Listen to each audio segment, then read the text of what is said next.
तो नमस्कार दर्शक बंधु मु जीवन स्वागत करुँची मोर आज आउ गोटे नुआ भिडियो रे।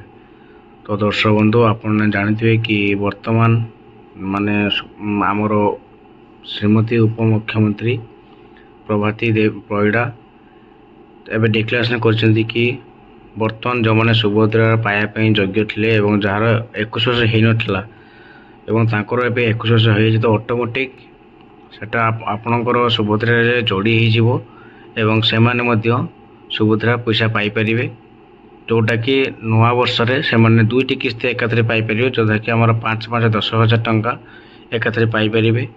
तो एवं जस्ट माने न्यूज आसला तो से भाविली कि आप सहित जनईदेवी बोली। तो जो मैंने वीडियो देखुं नुआ नुआ वीडियो देखुं तो एमती नुआ अपडेट पाइबापी मो चैनल को सब्सक्राइब करूँ और सुभद्रा जेको अपडेट मुझे नुआ नुआ अपडेट दे पारि। तो वीडियो भल लगुले तो सब्सक्राइब करने जमा भूलें।